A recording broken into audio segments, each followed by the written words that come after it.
ये एक कहानी है एक गरीब पिता और उसकी बेटी की। एक बार वह गरीब व्यक्ति अपनी बेटी को उसके स्कूल से लेकर शहर के एक महंगे होटल में पहुंचा। उस व्यक्ति ने फटे पुराने कपड़े पहने हुए थे और उसकी बेटी स्कूल की ड्रेस पहनी हुई थी। जब दोनों होटल के अंदर पहुंचे तो वे वेटर पूछा, सर आप क्या खाना पसंद करेंगे, आप ऑर्डर बता दीजिए। इस व्यक्ति ने कहा, एक प्लेट पाव भाजी लेकर आइए बस। वेटर ने कहा, सर आप कुछ नहीं लेंगे, आपके लिए भी कुछ लेकर आऊं। तो गरीब व्यक्ति ने कहा, मेरे लिए कुछ नहीं, आज मेरी बेटी के लिए पार्टी है।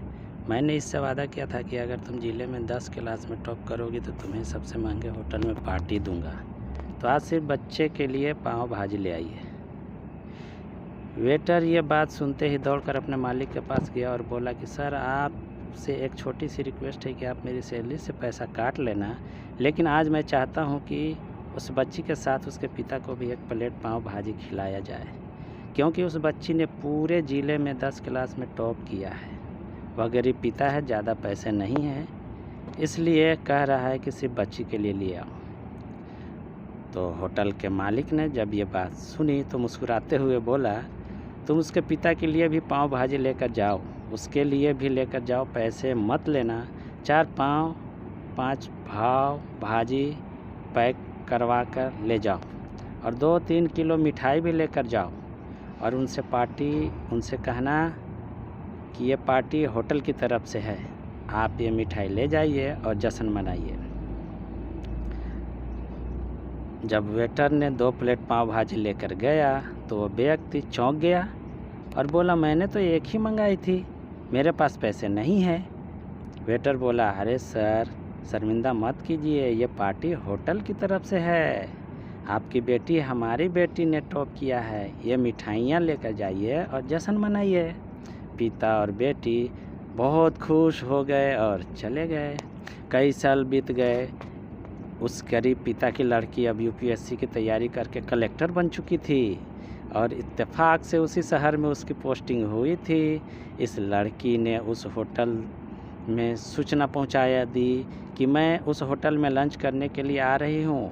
तो होटल के मालिक ने जब ये सुना तो होटल को पूरी तरह से सजवा दिया। गांव में ये बात पूरी तरह से फैल गई और कस्बे के सभी लोग उन्हें देखने के लिए आने लगे। तो फिर देखिए दोस्तों क्या होता है, एकदम ध्यान से देखिए, सुनिए। कलेक्टर अपने पिता के साथ उस होटल में पहुंचे। कलेक्टर ने होटल के मालिक से कहा कि शायद आप मुझे पहचाने नहीं, हम वही पिता पुत्री हैं जो कि हमारे 10 क्लास टॉप करने पर आपने मुझे पार्टी दी थी, हम वही पिता पुत्री हैं। आज फिर से आए हैं और आज पार्टी हम देंगे आपको, आपके पूरे स्टाफ को और पूरे गांव को, क्योंकि आपने गरीबी का सम्मान की। आपने उस दिन जो पार्टी दी थी मुझे बताया कि मुझे कितनी और ऊंचाई तक पहुंचना है, कितनी और बड़ी मंजिल को छूना है, और आपने एक नई प्रेरणा दी थी कि और आज मैं उसी प्रेरणा का एहसान चुकाने के लिए आई हूँ। वो मैडम ये सब कहते जा रही थी और आंखों से आंसू बहती जा रही थी। तो दोस्तों ये कहानी हमें क्या बताती है, देखिए आगे सुनिए। ये कहानी हमें सिखाती है कि कभी भी किसी गरीब का मजाक मत उड़ाना, हो सके तो उसकी मदद करना, और अगर मदद ना कर सको तो उसका मजाक उड़ाना नहीं, क्योंकि वो सब देख रहा है। बनना है तो उसकी नज़र में अच्छा बनिए, जहाँ भी रहिए, कर दिखाइए कुछ ऐसा कि दुनिया करनी चाहे आपके जैसा। तो थैंक यू, फिर मिलते हैं नेक्स्ट कहानी में। लाइक कीजिए, कमेंट